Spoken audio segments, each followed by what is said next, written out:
میرے پیارے بھائیوں اور میری بہنوں، ساری کی ساری دنیا کے سارے انسان مل کر بھی ایک آدمی کی ایک خواہش کو بھی پورا نہیں کر سکتے. پتہ ہے، ساری کی ساری، سارے کے سارے دنیا کے انسان مل جائیں، وہ ایک انسان کی ایک خواہش کو پورا نہیں کر سکتے. تو اگر اتنا ہی مجمع کھڑا ہو جائے اور کہے ہماری مانگیں پوری کرو، ہمیں ہمارا حق دو، خدا کی قسم پاکستان ہی نہیں، آپ ساری کی ساری دنیا میں آگ لگانے کے لیے کافی ہیں. اللہ ہم سب کی حفاظت کرے. آپ کو پتہ ہے صحابہ کرام میں آپس میں ایک دوسرے کے آمنے سامنے رہتے تھے. ایک ارب پتی کروڑ پتی ہوتا تھا، دوسرے کے گھر 3 دن کا فاقہ ہوتا تھا. سامنے والے کی ہمت اور مجال نہیں ہوتی تھی کہ یہاں سے کوئی مال ادھر بھیج دے. وہ سامنے والا اتنی زیادہ عزت نفس والا ہوتا تھا. یہ تو ہم نے غریب کا ستیاناش مار دیا، بڑا غرق مار کے رکھ دیا اس کا. اس کو یہ کہہ کہ چل سڑک پہ آواز لگا ہماری مانگیں پوری کرو. اس بیچارے کو یہ بھی نہیں پتا اس کی مانگ کیا ہے. تو ہم ایمان نہ ہونے کی وجہ سے آج گنگا الٹی بہ رہی ہے. Having said that, جو ایمان بنانے کی محنت کرتا ہے، اللہ کا وعدہ ہے میرے عزیز دوستو، جیسے ابراہیم علیہ السلام کو اللہ نے آگ کے اندر بچایا، تمہارے چاروں طرف آگ لگی ہوگی، تم سکون سے ہوگے. وَلَن تَجِدَ لِسُنَّتِ اللَّهِ تَبْدِيلًا. اللہ کی سنت اس بات میں تبدیل نہیں ہوتی. میں یہ خوشخبری آپ کو دینے آیا ہوں. ہاں، ہماری سب سے بڑی ضرورت ایمان ہے. ایمان ہے سب سے بڑی ضرورت. تو ایک کام کا سب عزم کر لو یار، ہم جیسے بھی ہیں آج کے بعد اپنے ملک کی برائی نہ کریں گے نہ سنیں گے. کون اپنے گھر کی برائی کرتا ہے ہم میں سے کوئی؟ یہ جو آدمی اپنے گھر کی برائی کر رہا ہو، اس کی بات کو میں کہنے والوں کو بتا رہا ہوں.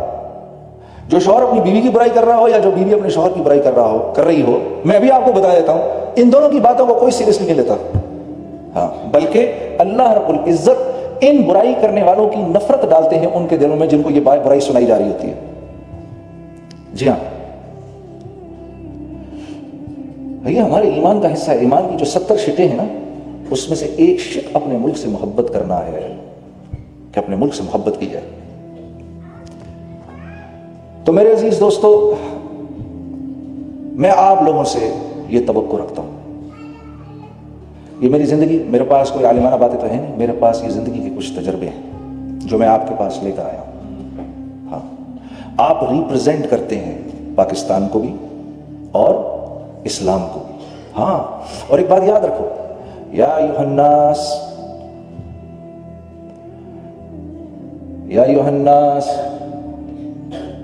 انا خلقناکم من ذکر او انثی، تم کو ایک مرد اور ایک عورت سے بنایا گیا ہے، اور تم کو مختلف قبائل میں ڈسٹریبیوٹ کیا گیا ہے. کیوں؟ لتعارفوا، صرف تعارف کے لیے، صرف تعارف کے لیے. تمہیں بڑائی چاہیے تو سن لو بڑائی کس میں ہے. ان اکرمکم عند اللہ اتقاکم، تم میں سے جو متقی ہے وہ اونچا ہے. بس حضرت بلال کی کوئی حیثیت نہیں ہے.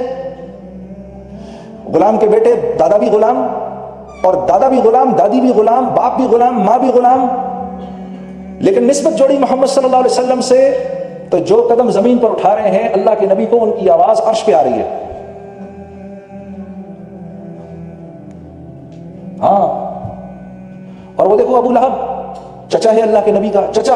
عرب لہب کہتے ہیں ایک سرخ رنگ کی چمکتی بھی خوبصورت چیز کو. چہرہ اتنا خوبصورت تھا کہ جب یہ چلنا شروع کرتے تھے، نکل کے جب یہ واک کرتا تھا تو لوگ گھروں سے باہر نکل کے اس کے چہرے کو دیکھتے تھے، اتنا خوبصورت. نسبت نہیں جوڑی محمد صلی اللہ علیہ وسلم کے ساتھ.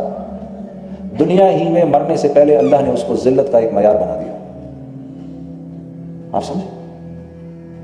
ہاں، تم نے یہ بات سارے کے سارے عالم تک لے کے جانی ہے. اگر اس مجمع نے اس بات کا، اس کانفرنس کے ختم ہونے سے پہلے اگر اس مجمع نے ایمان کے بنانے کی ضرورت کو ضرورت سمجھ لیا اور اس کے لیے اللہ کے راستے میں نکلنے کے ارادے کر لیے اور اس کے لیے اپنے اوقات کو فارغ کرنے کا عزم کر لیا، تو میں اللہ کی قسم کھا کر کہتا ہوں، آپ حضرات سارے کے سارے عالم میں دین کے پھیلنے کے لیے کافی ہیں، کافی ہیں.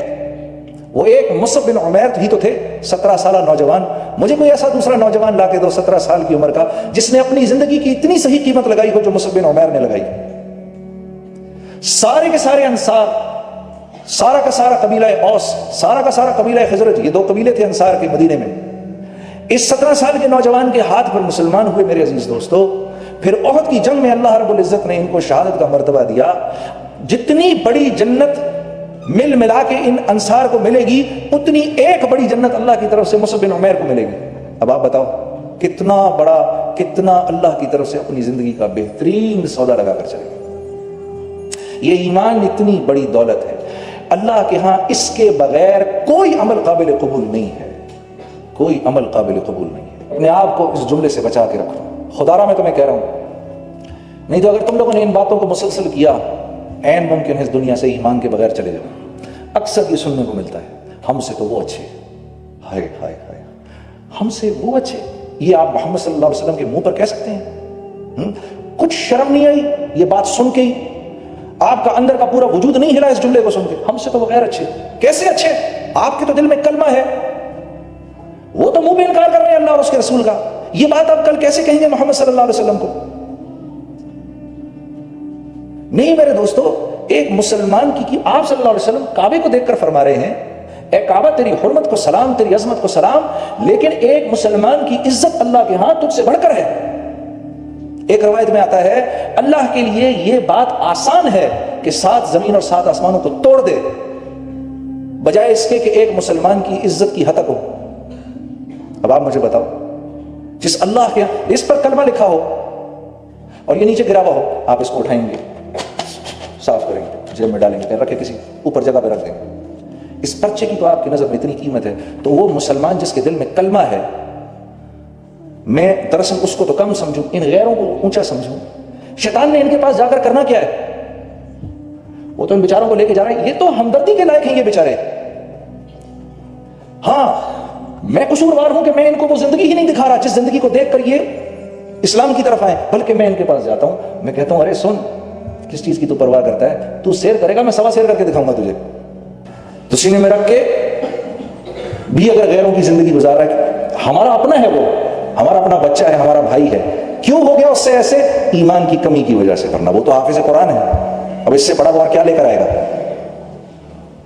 ہاں تو آپ نے فرمایا اے میرے انصار، یہ جو ہے نا یہ قریش، یہ میرے خاندان والے، یہ میرے باہر کا کپڑا ہے، تم میرے اندر کا کپڑا ہو.